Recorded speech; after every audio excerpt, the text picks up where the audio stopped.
Halo bro, kembali lagi ke channel gua Dunia Kreator. Di sini kita akan bahas seputar dunia konten kreator dengan segala dinamikanya.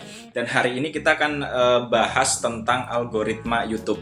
Tapi sebelum dilanjut, jangan lupa subscribe dulu bro. Ingat, subscribe itu gratis. Kalian nggak perlu bayar apapun untuk jadi subscriber. Dan bagi yang sudah subscribe, gue ucapin thank you bro.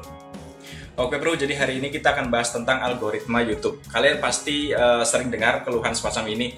Wah, algoritma YouTube tuh nggak adil ya. Video gue bagus padahal tapi nggak direkomendasiin. Coba kita tenang dulu bro.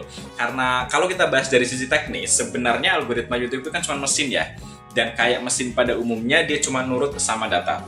Dan YouTube itu sebenarnya semacam sistem rekomendasi raksasa. Jadi tujuan utama YouTube itu sebenarnya sederhana, bikin orang betah nonton selama mungkin. Jadi setiap keputusan yang algoritma ambil, semuanya berbasis data perilaku penonton. Kalian suka atau nggak suka sama kalian. Jadi secara teknis, YouTube pakai sistem berbasis Deep Neural Network. Sistem ini menganalisis miliaran data setiap hari, berapa orang yang klik video kalian, berapa lama mereka nonton, sampai gimana reaksi mereka setelah nonton. Nah, semua itu dibuat untuk satu tujuan, yaitu ngasih video yang paling bikin penonton itu betah. Kemudian yang kedua adalah terkait dua tahapan besar kerja algoritma. Jadi di YouTube itu ada dua pekerjaan yang algoritma lakukan. Yang pertama adalah candidate generation dan yang kedua adalah ranking. Jadi di tahap pertama YouTube nyari video dulu, ribuan video yang mungkin relevan buat penonton mereka. Semua video itu mana yang paling mungkin bikin penonton itu betah nonton dan puas. Jadi bro, kalau video kalian nggak nongol di beranda orang lain, itu sebenarnya bukan berarti YouTube itu nggak suka sama konten kalian, tapi mungkin video lain dianggap lebih potensial buat bikin penonton itu tetap stay.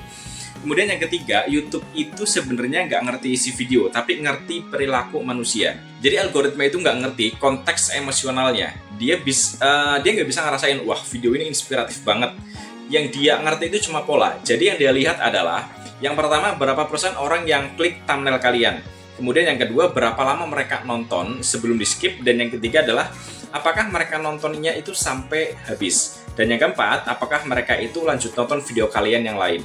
Jadi semakin bagus retention dan session time kalian, semakin besar peluang video kalian itu akan naik di rekomendasi YouTube. Tapi sekarang AI YouTube itu makin canggih ya. Dulu, algoritma itu cuma bisa baca teks dari judul, deskripsi, sama tag. Tapi sekarang dia bisa baca isi video kalian secara lengkap, baik visual maupun audio. Jadi teknologi itu pakai sekarang computer vision dan speech recognition. Jadi YouTube bisa tahu topik apa yang kalian bahas, objek apa yang muncul di frame, bahkan tone suara kalian kayak gimana, itu YouTube bisa tahu. Makanya penting banget buat konsisten jenis.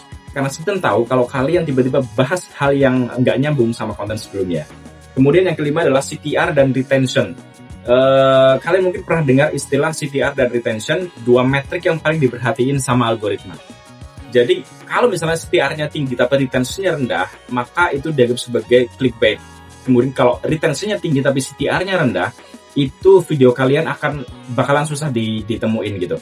Jadi yang ideal itu sebenarnya kombinasinya seimbang. Artinya judul dan thumbnail harus bikin penasaran, tapi isi videonya juga harus cepat kasih value biar penonton itu betah. Kemudian yang keenam yang harus kalian perhatikan juga bahwa sebenarnya algoritma itu seperti cermin. Kalau orang bilang bahwa algoritma berubah terus, itu sebenarnya yang terjadi bukan begitu, tapi yang berubah itu adalah kebiasaan penontonnya.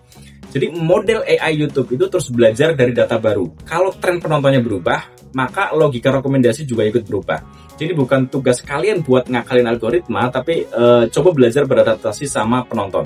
Jadi YouTube itu punya beberapa sistem yang berbeda, seperti misalnya di Short, itu yang fokusnya ke retention per detik dan loop rate, kemudian di Feed yang ngandelin history nonton, di Search yang masih main di kata kunci dan lain-lain. Jadi performa video kalian itu bisa berbeda-beda, tergantung munculnya di mana. Jadi misalnya video yang nggak jalan di Feed bisa aja meledak di Short atau di hasil pencarian.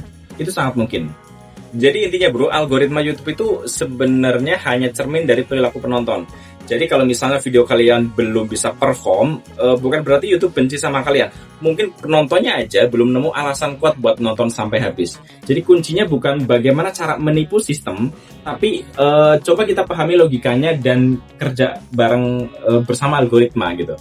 Jadi kalau misalnya kalian paham cara kerja algoritma, maka kalian nggak akan lagi takut sama kata, algoritma berubah gitu.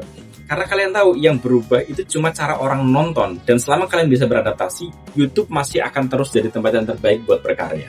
Jadi sementara begitu dulu bro obrolan kita hari ini. Kalau kalian suka pembahasan seperti ini, jangan lupa like, komen, dan subscribe bro. Karena di channel ini kita bakal terus bedah dunia kreator dari sisi yang jarang sekali untuk dibahas. Terima kasih. Bye.